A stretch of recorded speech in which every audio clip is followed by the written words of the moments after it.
Hello and welcome back to my channel Anurag law classes. तो हम ये सीआरपीसी पढ़ रहे थे और सीआरपीसी में हमने सिक्योरिटी फॉर गुड बिहेवियर वाला पढ़ लिया था और आज हम इसका प्रोसीजर पढ़ेंगे जो 116 और 117 में दिया गया है। तो आइए शुरू करते हैं। और अगर आपने मेरा चैनल अभी तक सब्सक्राइब नहीं किया तो इसे सब्सक्राइब कर लें और नोटिफिकेशन वाली बेल का आइकन भी दबा दें ताकि आपको पता रहे कि नई वीडियोस आ गई हैं। तो आइए शुरू करते हैं। Inquiry as to truth of information when order inquiry as to truth of information. तो इसमें बताया गया है कि जो भी 107 और 116 में जो भी क्या कहते हैं उसके खिलाफ उससे पूछा जाता है कि आप बताइए कि आपके खिलाफ बॉन्ड इशू किया जाए या नहीं इशू किया जाए। तो उसके बाद फिर इंक्वायरी होती है जो कि मजिस्ट्रेट करवाता है और इसमें जो इंक्वायरी होगी और जो ट्रायल कंडक्ट होगा वो समन केस की तरह ट्रायल कंडक्ट होगा। अब इसमें थर्ड में आ जाते हैं कि after commencement and before completion of inquiry magistrate consider immediate measure are necessary for prevention of breach of piece.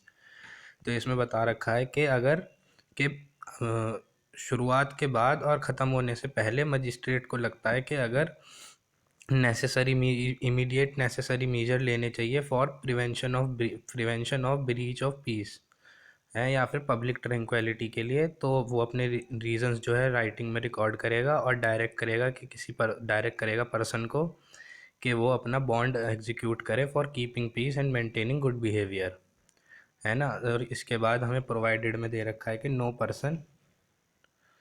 No person against whom proceeding not being taken 109 102 110 shall be execute a bond for maintaining good behaviour. तो जिस भी person के खिलाफ 109 और 110 और 108 में proceeding नहीं हुई है तो उसके खिलाफ जो है बॉन्ड एग्जीक्यूट नहीं करवाया जाएगा। और इसमें श्योरिटीज़ का जो अमाउंट है वो हमें 111 में दे रखा है सेकंड में। अब आगे आ जाते हैं। इसमें आगे हमें दे रखा है टू और more person associated together dealt with same और सेपरेट इंक्वायरीज। तो अगर दो पर्सन है, दो या दो से ज़्यादा पर्सन है, तो उन्हें एक ही इंक्वायरी में अगर उन्होंने क्या कहते हैं एक ही ऑफेंस से रिलेटेड करा है तो उन्हें एक ही इंक्वायरी में उन्हें डेल्ट किया जाएगा, उन्हें देखा जाएगा। और इंक्वायरी का कंप्लीशन पीरियड इसमें हमें दे रखा है जो कि 6 महीने दे रखा है कि इंक्वायरी 6 महीने के अंदर अंदर कंप्लीट होनी चाहिए। If such inquiry is not so completed on expiry period stand terminated। तो अगर क्या कहते हैं अगर इंक्वायरी 6 महीने के अंदर अंदर नहीं हो पाई तो वो टर्मिनेट कर दी जाएगी इंक्वायरी। अब इसमें लास्ट में आते हैं कि permitting the continuance of proceeding application made to session जज by aggregate party vacate such direction if he is satisfaction that it was not based on any special reasons। तो इस पे जो सेशन जज है वो क्या कहते हैं डिसमिस भी कर सकता है उनकी एप्लीकेशन को अगर सेशन जज को लगे कि कोई स्पेशल रीज़न नहीं है इस तो। अब आ जाते हैं 117 में ऑर्डर टू गिव सिक्योरिटी। इसमें है कि अगर इंक्वायरी अपॉन सच इंक्वायरी प्रूव्ड, तो अगर इंक्वायरी प्रूव्ड हो गई है किसके लिए कि necessary for keeping peace and good behaviour के लिए इंक्वायरी प्रूव हो गई है, तो person in respect of inquiry is made should execute a bond. तो उसे बॉन्ड एग्जीक्यूट करवाया जाएगा। और मजिस्ट्रेट जो है उसके साथ फिर ये हमें प्रोवाइडेड में दे रखा है कि no person shall be order to give security of nature different और amount larger than specified in 111। तो 111 में जो हमें बता रखा है कि ये इतने अमाउंट का आपको सिक्योरिटी भरनी है, उतने ही अमाउंट की आप सिक्योरिटी भरेंगे, ना उससे ज़्यादा भरेंगे। और ना ही अगर कोई दूसरे नेचर की सिक्योरिटी भरवाई जाती है तो आप दूसरे नेचर की सिक्योरिटी भी नहीं भरेंगे। Every bond shall be fixed and shall not be excessive. जो जैसे हमें फाइन में दे रखा है आईपीसी में, वैसे ही इसमें बॉन्ड के लिए दे रखा है कि वो फिक्स्ड होगा बॉन्ड के जो फाइन होगा और वो एक्सेसिव नहीं होगा। Inquiry made to a minor bond shall be executed only by sureties. तो अगर माइनर के खिलाफ कोई बॉन्ड भरवाया जाता है, एग्जीक्यूट करवाया जाता है, तो उसको जो बॉन्ड जो एग्जीक्यूट करवाएंगे वो श्योरिटीज़ के द्वारा एग्जीक्यूट करवाया जाएगा। 118 में आ जाते हैं discharge of person informed against. तो इसमें डिस्चार्ज कर देंगे पर्सन को। तो इंक्वायरी हुई 116 में जो कि प्रूव नहीं हो पाई, किसके लिए? Necessary for keeping peace and maintaining good behaviour के लिए जो इंक्वायरी हुई थी 116 में, अभी जो हमने पढ़ी, वो प्रूव नहीं हो पाई। 117 में प्रूव हो गई थी, 118 में प्रूव नहीं हो पाई। तो इसमें मजिस्ट्रेट जो है एंट्री करेगा, रिकॉर्ड करेगा एंट्री को, और जो पर्सन की कस्टडी है, अगर क्या कहते हैं पर्सन अरेस्टेड है तो उसे रिलीज़ कर देगा, और अगर पर्सन अरेस्टेड नहीं है तो उसे डिस्चार्ज कर देगा। अब आ जाते हैं हम अपने मेंटेनेंस पे, चैप्टर 9 125।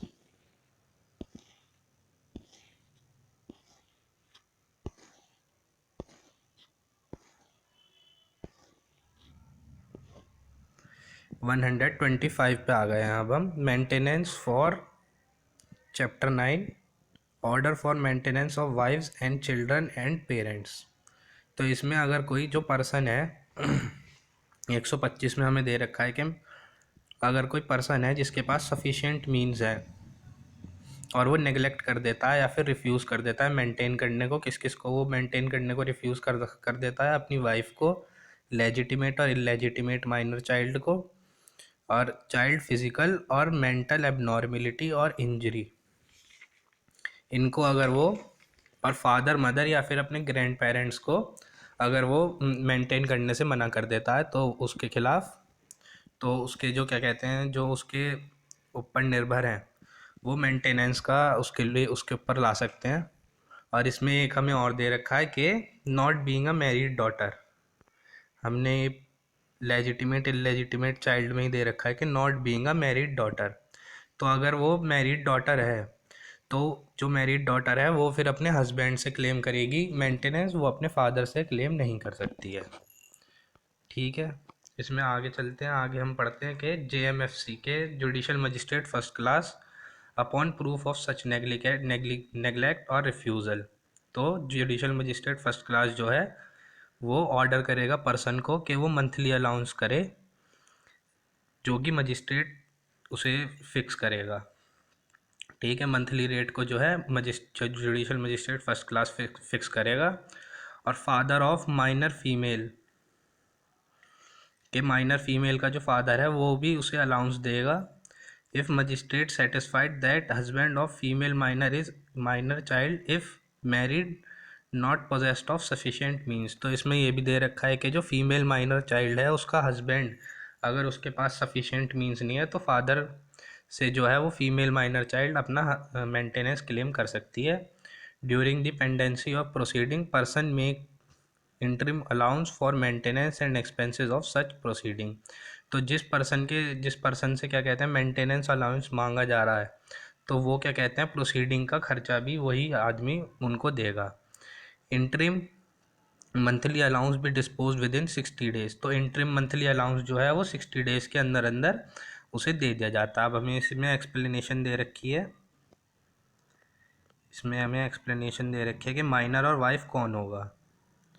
तो माइनर तो पर्सन वो होगा जो इंडियन मेजॉरिटी एक्ट 1875 में दे रखा है, और वाइफ जो होगी, वाइफ वो वुमेन होगी जो कि डाइवोर्स्ड है या फिर उनने डाइवोर्स ऑब्टेन किया है और वो रीमैरी नहीं हुई है तो उसे वाइफ माना जाएगा। अब इसमें आगे आ जाते हैं एनी। इसमें person fails without sufficient cause issue a warrant for levying amount due in manner provided for levying fines and sentence such person for whole और any part of each month imprisonment for 1 month और until payment of sooner made. तो अगर जो क्या कहते हैं person उसे क्या कहते हैं अगर पर्सन फाइन नहीं दे पाता है, अगर क्या कहते हैं पर्सन मंथली अलाउंस नहीं दे पाता है तो उसे 1 मंथ की सज़ा होगी, या फिर जब तक वो पेमेंट नहीं कर देता है तब तक उसे सज़ा दे रखेंगे। No warrant shall be issued for the recovery of any amount due to unless application be made in court to levy such amount within a period of 1 year.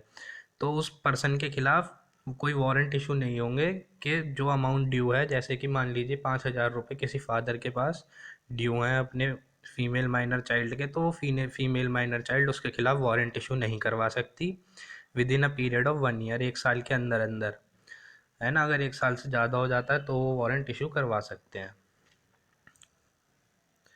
इसमें आ जाता है आगे पर्सन ऑफर्ड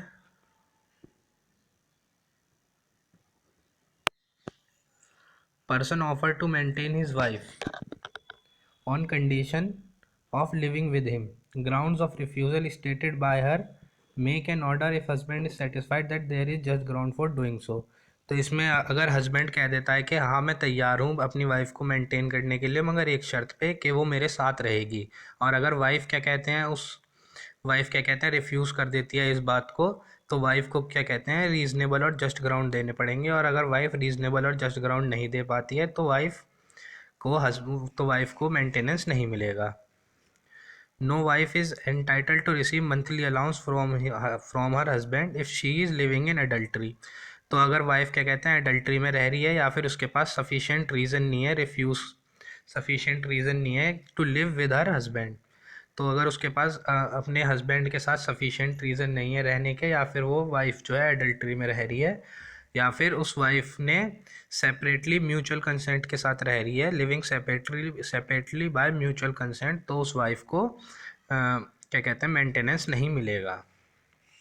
ठीक है, अब इसमें आ जाते हैं हम इसके प्रोसीजर में. 126 में इसका प्रोसीजर हमें बताता है कि जहाँ पे वो पर्सन ही इज़ जो क्या कहते हैं फादर रहता है, या फिर जहाँ पे वाइफ रहती है, या फिर जहाँ पे पिछली बार वाइफ मदर या इलेजिटिमेट चाइल्ड रहे थे, तो वहाँ पे इन प्रोसीडिंग्स को लाया जा सकता है. All evidence be taken in presence of person against whom an order of payment of maintenance is propose to be made recorded in manner of summon case. तो इसमें बता रखा है कि जितने भी एविडेंस लिए जाएंगे जिस पर्सन के खिलाफ मेंटेनेंस का वाद लाया गया, मेंटेनेंस का केस लाया गया है उस पर्सन के खिलाफ, तो उस पर्सन की प्रेजेंस में सारे एविडेंस रिकॉर्ड किए जाएंगे, और जैसे समन केस में एविडेंस रिकॉर्ड किए जाते हैं उस तरीके से सारे एविडेंस और ट्रायल चलेगा. पर्सन विलफुली अवॉइडिंग सर्विस और wilfully neglect to attend the court, magistrate may hear the case ex parte. तो अगर क्या कहते हैं पर्सन क्या कहते हैं मान लीजिए किसी के पिता के ऊपर मान लीजिए एक ए पर्सन है इसके ऊपर केस हुआ है और इसकी डॉटर है डी. ठीक है, डॉटर ने ए के ऊपर केस करा और ए क्या कहते हैं प्रेजेंट नहीं है कोर्ट में, तो कोर्ट जो है डॉटर के फेवर में एक्स पार्टी ऑर्डर सुना सकती है. और अगर क्या कहते हैं ऑर्डर एक्स पार्टी ऑर्डर को अगर सेट असाइड करना है, जो कोर्ट ने ये वाला ऑर्डर सुनाया है डॉटर के एक्स पार्टी में, तो जो ए पर्सन है जो फादर है इसे फादर को क्या कहते हैं 3 months के अंदर अपनी सेट असाइड का गुड कॉज शो दिखाना पड़ेगा कि अपना गुड कॉज दिखाना पड़ेगा कि वो किस लिए एब्सेंट था, और फिर कोर्ट बाद में रेगुलर ट्रायल चला देगी इनका. ठीक है, अब आ जाते हैं आगे अल्टरेशन इन अलाउंस 127. तो अल्टरेशन भी करवा सकती है court. On proof of change in circumstance of any person magistrate may make such alteration. तो अगर कोई चेंज इन सरकमट्रांस होता है तो मजिस्ट्रेट क्या कहते हैं उसे वो भी कर सकती है, अल्टरेशन कर सकती है अलाउंस में. Consequence of any decision of civil court can be cancelled by magistrate. तो कोई अगर डिसीजन सिविल कोर्ट द्वारा लिया गया है पहले और बाद में सरकमट्रांस चेंज हो गए हैं तो मजिस्ट्रेट जो कहते हैं पहला वाला ऑर्डर है उसे कैंसिल भी कर सकती है. Order has been passed under section 125 in favour of women. ठीक है, ये हम 3 पढ़ रहे हैं. Order in favour of women कि 125 में जो ऑर्डर हुआ था वो वुमेन के लिए हो गया है, और वुमेन क्या कहते हैं अगर रीमैरी कर जाती है, अगर रीमैरी हो गई है तो उसका जो क्या कहते हैं ऑर्डर कैंसिल कर देगा मेंटेनेंस का. अगर divorce by her husband and she has received any sum under customary और personal law applicable to parties was payable on divorce, तो कैंसिल सच ऑर्डर. तो अगर क्या कहते हैं कोई wife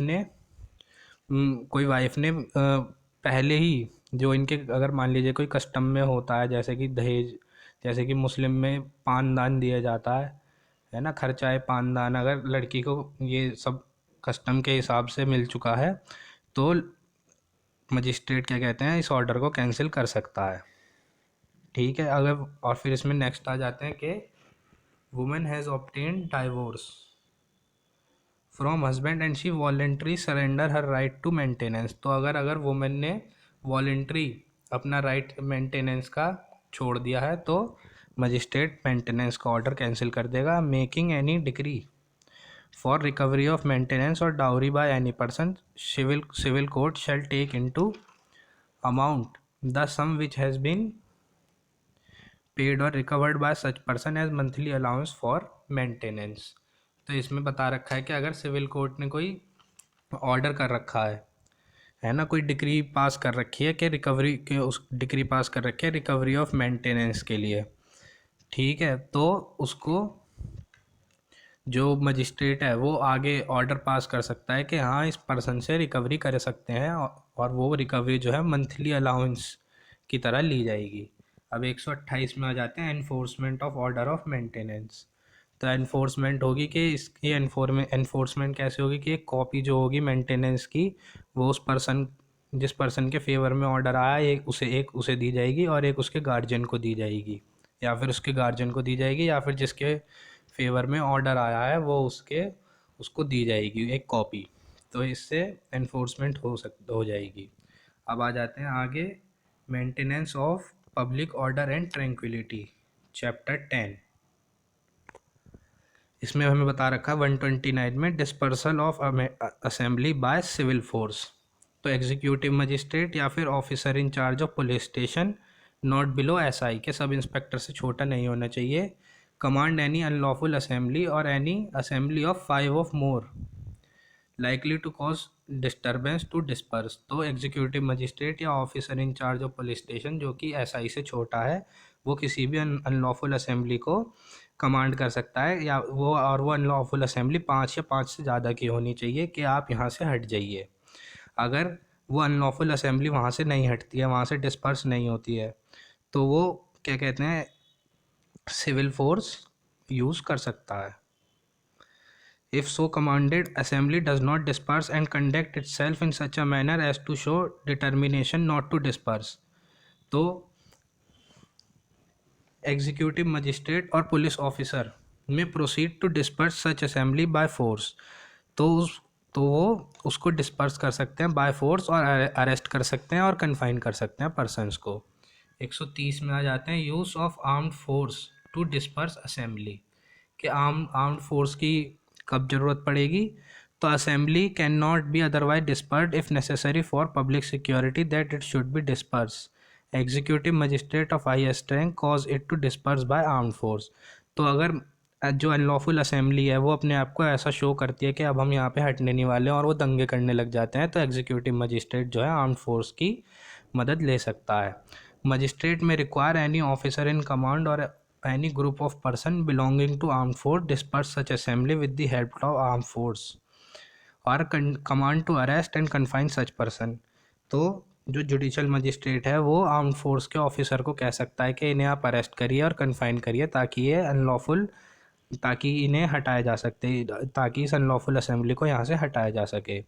officer of armed force shall obey such requisition. तो officer of armed force को जो मजिस्ट्रेट ने ऑर्डर दिया है वो उसे उसका पालन करना पड़ेगा, ठीक है। 131 में आ जाते हैं, power of certain armed force to disperse assembly, के सर्टेन आर्म्ड फोर्स के पर्सन को भी पावर दे रखी है इसमें, कि public security is manifestly endangered by any such assembly, है ना, कि कोई पब्लिक सिक्योरिटी को डेंजर में लाया गया है किसी अनलॉफुल असेंबली द्वारा, और कोई एग्जीक्यूटिव मजिस्ट्रेट से कम्युनिकेशन हो नहीं पा रही है ना, तो आर्म फोर्स का जो मेंबर है वो डिस्पर्स कर सकता है with the arm force under his command. तो उसकी कमांड के अंदर वो उसे डिस्पर्स करने के लिए कह सकता है, और वो अरेस्ट और कन्फाइन कर सकता है उन पर्सन को। If while he is acting it becomes practicable for him to communicate with executive magistrate. तो अगर क्या कहते हैं, पहले तो कम्युनिकेशन नहीं हो पाई थी एग्जीक्यूटिव मजिस्ट्रेट से, मगर अब क्या कहते हैं कम्युनिकेशन हो गई है।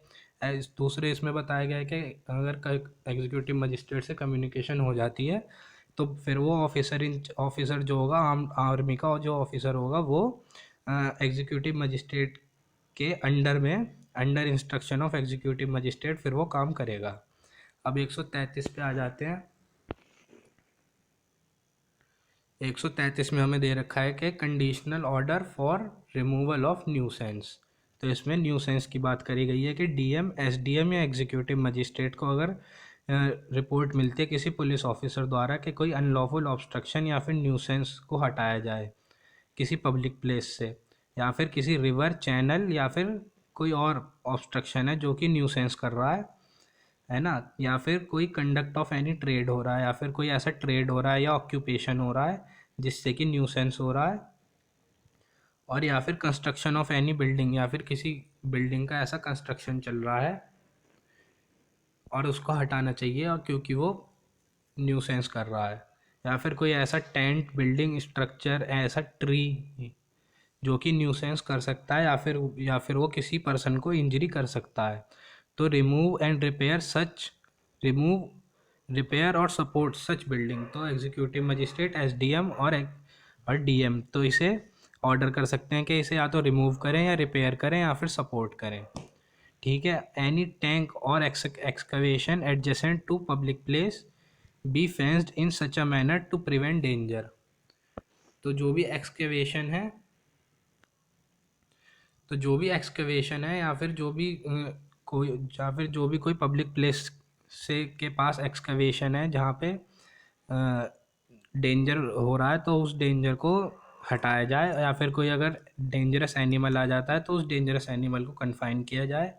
Magistrate may conditional order requiring person causing such obstruction और न्यूसेंस, तो मजिस्ट्रेट किसी पर्सन को भी ऑर्डर कर सकता है कि आप ये न्यूसेंस हटा सकते हैं। No order duly made by magistrate be called in question in civil court, तो जो भी ऑर्डर मजिस्ट्रेट करेगा उसको क्वेश्चन नहीं ला सकते सिविल कोर्ट में।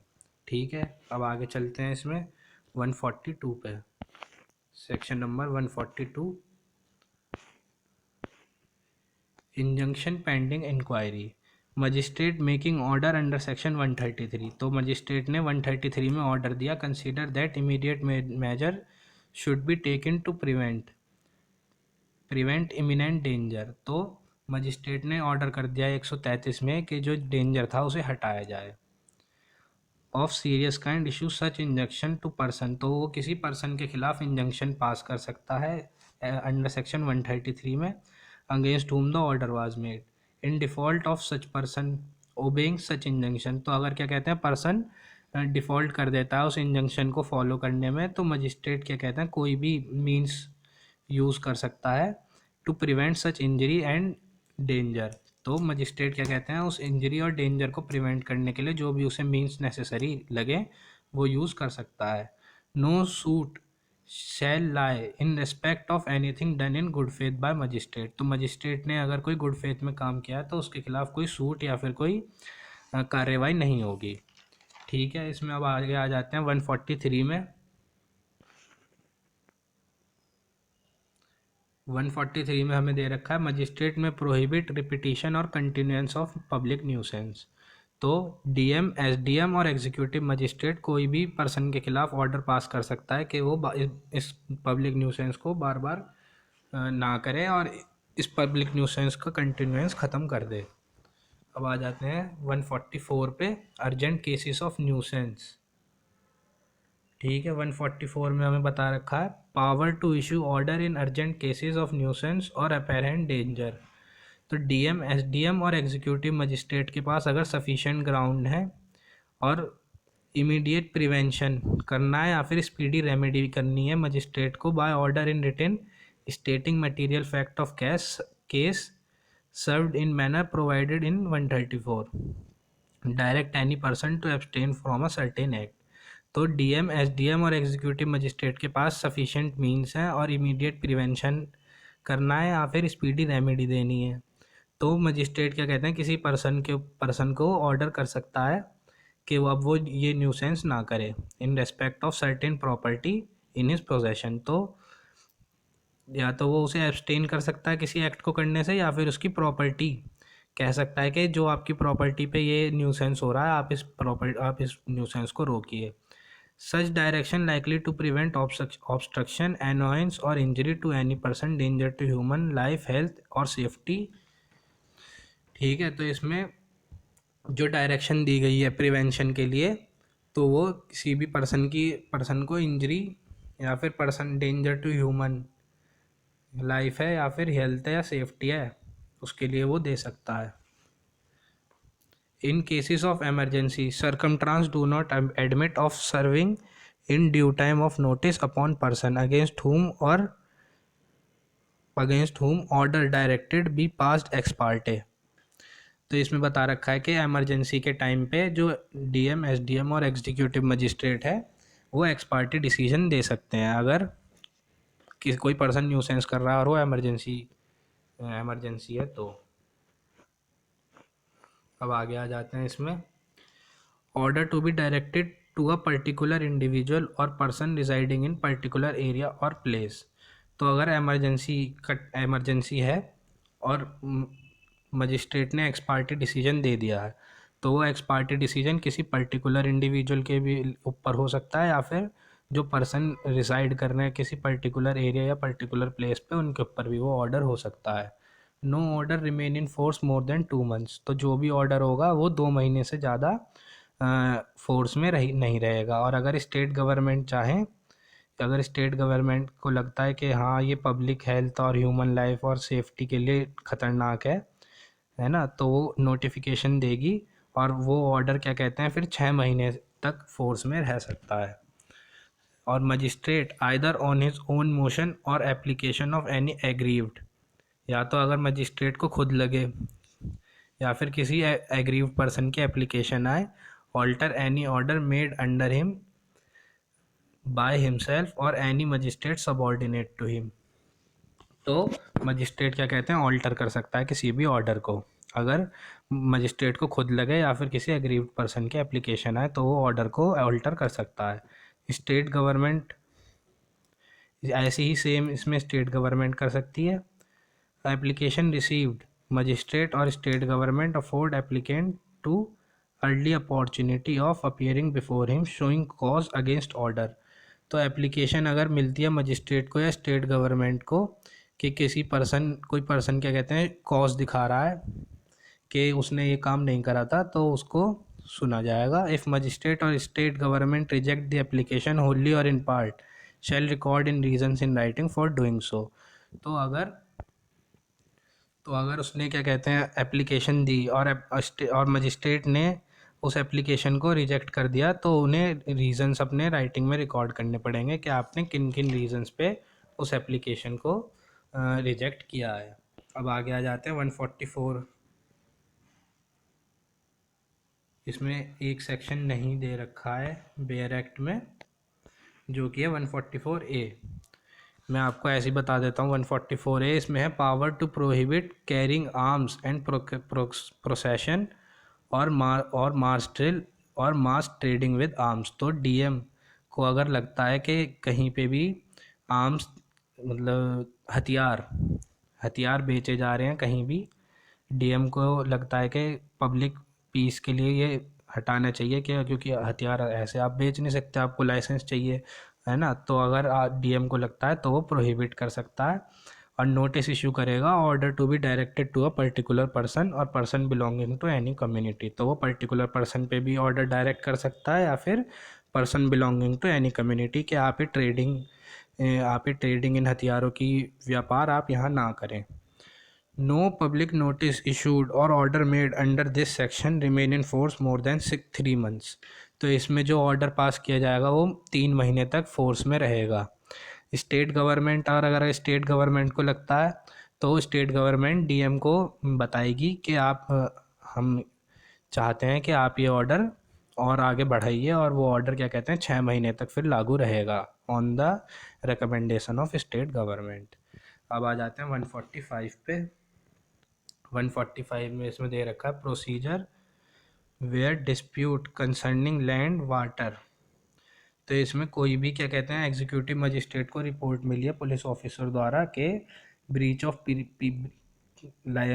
डिस्प्यूट, एग्जीक्यूटिव मजिस्ट्रेट को रिपोर्ट मिली है किसी पुलिस ऑफिसर द्वारा और उस रिपोर्ट में है कि ब्रीच ऑफ पीस हो सकता है, ठीक है। और ब्रीच ऑफ पीस किसी भी लैंड वाटर या किसी भी बाउंड्री को लेके वो ब्रीच ऑफ पीस हो सकता है। तो मजिस्ट्रेट क्या कहते हैं ऑर्डर इन राइटिंग ऑर्डर जो है पास कर देगा इन राइटिंग और उसमें ग्राउंड्स लिखेगा कि पार्टी को और किस आधार पे उसने वो ऑर्डर पास करा है उसके वो ग्राउंड्स लिखेगा और कहेगा पार्टीज से कि आप आइए कोर्ट में इन पर्सन या फिर अपने प्लीडर के द्वारा आइए।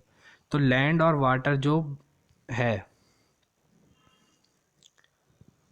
ठीक है, लैंड और वाटर के लिए इसमें आता है कि a copy of order shall be served as service of summon. तो जो कॉपी होगी ऑर्डर की वो सर्विस ऑफ समन की तरह देखी जाएगी और एक कॉपी क्या कहते हैं वहाँ पे पब्लिश भी कर दी जाएगी या फिर किसी कॉन्स्पिशियस पार्ट में वो कॉपी लगा दी जाएगी। Magistrate without merits or claim any parties to a right to possess hear the parties. तो जो भी मजिस्ट्रेट को लगता है कि ये पार्टी क्लेम कर रही है या फिर ये पार्टी ऐसे है, तो वो उन सब पार्टीज़ को हियर करेगी और रिकॉर्ड करेगी सारे एविडेंस को जो भी वो पार्टीज़ उन्हें दे रही हैं। Provided any party has been provided that if provided that if any party has been forcibly or wrongfully dispossessed within 2 months before the date on which police report received, treat the party so dispossessed as if party had been in possession on the date।